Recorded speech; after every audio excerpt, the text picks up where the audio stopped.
I have to find the right connections here. It's my job to find the connections, after all.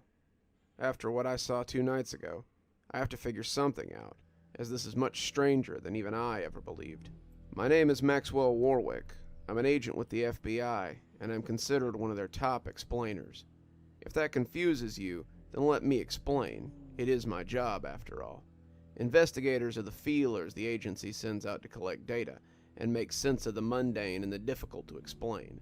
They're responsible for things that are easy to pack away in a box and store on the FBI's archives. They are responsible for closing neat little cases that can be brought up at cocktail parties and re-election campaigns. Explainers, well, they're not so lucky. We solve the cases that aren't clearly explainable. We operate in the shadows, looking for things that no one talks about. When a case can't be closed up neat and tidy with a little bow, they call in the explainers, and we explain what it is that lurks outside the public consciousness. To answer your inevitable question, yeah, it's a lot like the X-Files, but with way more paperwork and far less creature-of-the-week content. The truth is that people are generally scary enough all on their own. They don't need ghosts or pyrokinesis to explain most cases. If aliens exist, I've never had to debunk them, and they've managed to stay off my radar. Mostly what I do is investigate government entities that seem to think they can make up outlandish claims to deflect FBI scrutiny. Money missing? Oh, it must have been embezzled by a Russian hacker that just so happens to have the same IP address as your IT guy. Documents missing? Must be Chinese assets. It can't be the file clerk with a case of kleptomania. Missing child who's up and vanished under mysterious circumstances near a lake but can't be found? Usually it's not a dinosaur or a large animal. Usually it's the local pervert. So yeah, it's just like the X-Files. If the X-Files were boring. At least, it was until about 3 weeks ago. My boss called me up to his office with a special case. These cases are rare. I've had about 3 in my whole 10-year career, and they usually aren't nipped up so easily. Administrator Hires scowled at me from over his desk as he handed me the envelope. I was surprised to see my name already on it. I had been a much younger agent who had been investigating an accident about 3 years ago involving a gas leak at a comedy club. This was during a time when a lot of these weird circumstances were turning out to be mob hits or special interest groups taking out targets and neutralizing assets. These guys didn't care if they killed civilians while they tied up their loose ends. As long as the target was neutralized, it didn't matter one bit to them. Are we reopening the laughing murders, boss? Hires nodded. I don't suppose you caught last night's Guy David tonight, did you? I shook my head. I don't watch a lot of TV, boss. Seems his whole audience, Guy included, was killed in a gas leak. He used air quotes for the last word. He handed me another file and I cracked it open, reading over the transcripts and shaking my head. Anyone take credit for it? No, and that's odd for these guys. No one ever took credit for the comedy club either, the Canadian TV set in the 90s, or the gymnasium at Walters High School in 2010. Groups that do this sort of thing are usually more than happy to brag about it afterwards. I want you to explain this to the board, figure out who's behind this, and make it stop. I furrowed my brow. Do we believe that all of these are connected somehow? Hires blew out a long, suffering breath, and I saw him look longingly at the ashtray on his desk. One of his daughters had written 10 years clean in it, but you could tell that these were the days when he really wanted a cigarette. When I had started, he had smoked like a chimney, but he gave it up after his first and only heart attack about 8 months into my career. Someone on the board must have leaned on him hard as he was thinking about sliding off the wagon again. I hope so, Max. If not, we're totally fucked on this one. Along with the Guy David incident, there were 3 others from all over the United States. A musician who'd written his own suicide note and published it on YouTube. A surgeon whose last recorded treatment sounded a lot like Guy's guest on that fateful night, Roger Carlson. The last was a funeral in the Midwest for a teacher.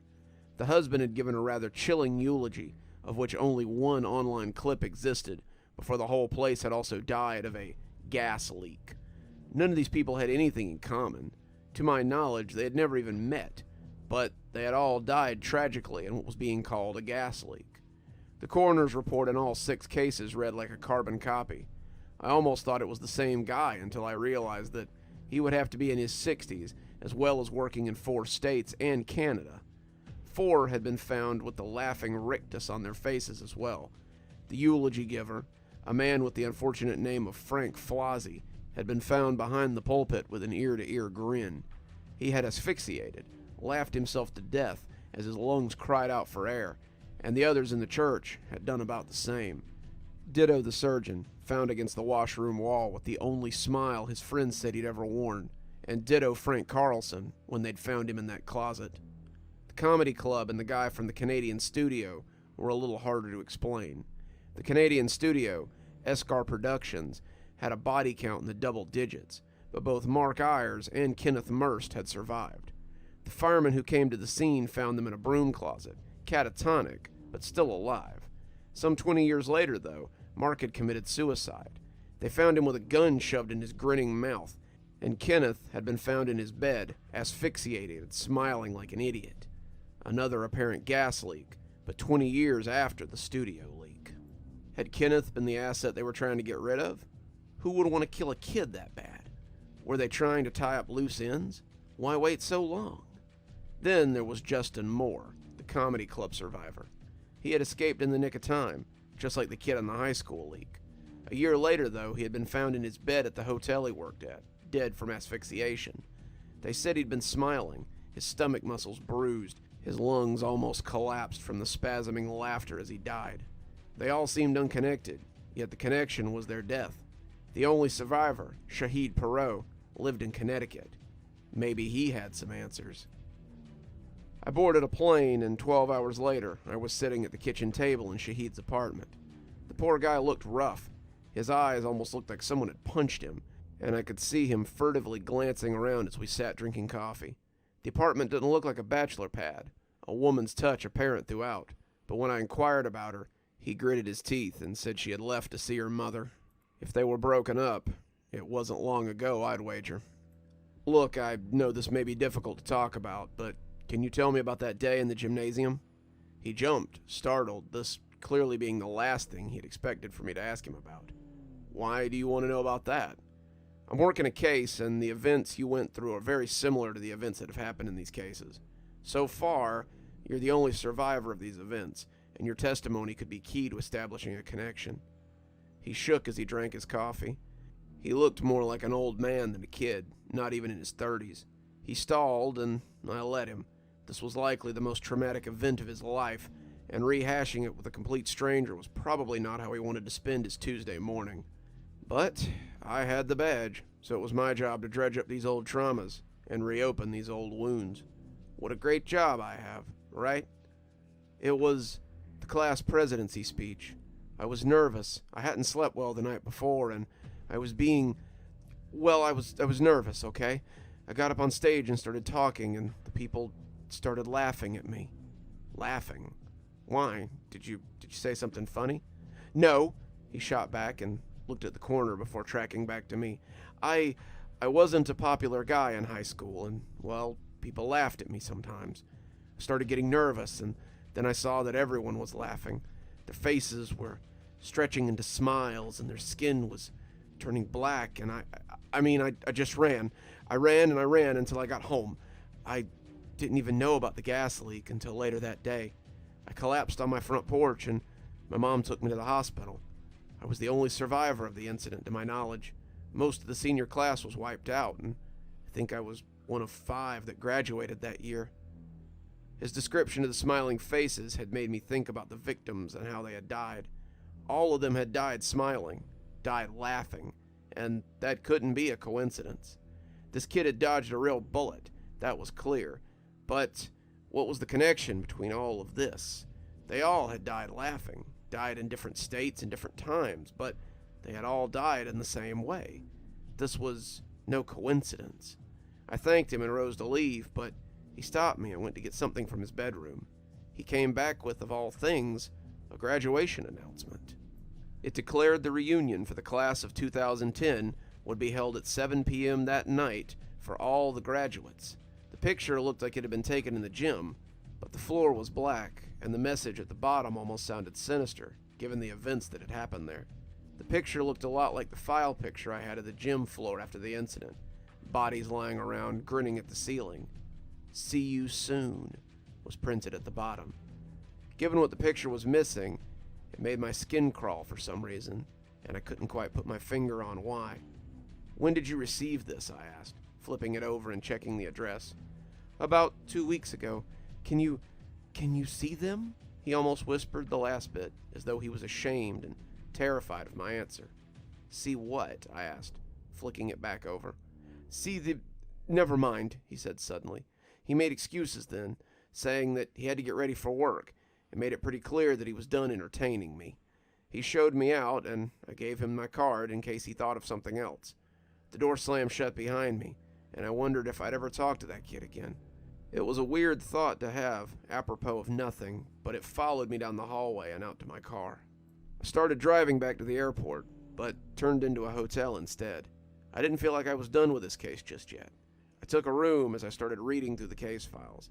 Shahid had wanted to tell me something important, but he'd been afraid. Afraid of what? Afraid I'd mock him? Or afraid that I would believe him and something would come after him? I went back to the statement of the 2 boys from the Canadian studio. The youngest, Mark, had mostly been silent throughout the interview. The other one, though, he'd been very vocal about the strangeness, the dark creatures that had come in and caused the whole incident. He had denied any sort of a gas leak, saying that these dark creatures were the cause of all of this.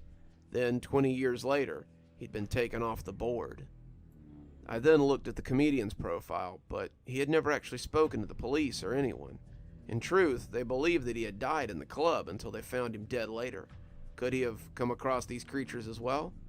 There was no other mention of these creatures in any other report, so I decided to watch Jarrett's last video before his death.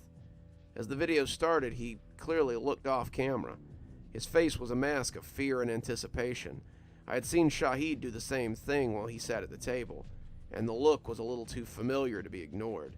I kept watching, looking for clues as he played out his final dirge. The song was long and halting, his heart sliding over the strings as he belted out his final words, and in retrospect, it should have been obvious what he intended. As I watched, I saw something pass behind him, just for a split second, and I rewound so I could try and pinpoint it. Going frame by frame, I finally caught it, and it chilled me to the bone. This was what Shahid had been trying to tell me about.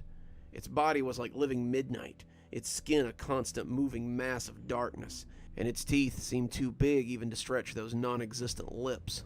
Its skin seemed to move even with the video paused, and despite it having no eyes, I felt it watching me.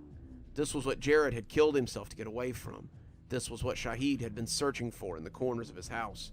Had this been what made the comedian die laughing and taken both Mark and Kenneth before their time? What even was this thing, and why did it stalk the corners of their lives? As I studied it, it suddenly swung its face to look at me.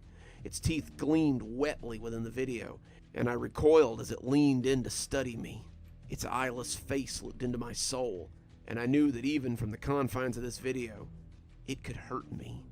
It stepped a little closer, unaffected by the frozen world that it found itself in, coming towards me before I slammed the laptop shut and pushed it off the bed. It fell to the floor of the hotel room, the carpet stopping it from breaking, and when I opened it a few minutes later, the image was gone. I called Shahid and headed for my car as I tried to control my erratic breathing. The phone went to voicemail.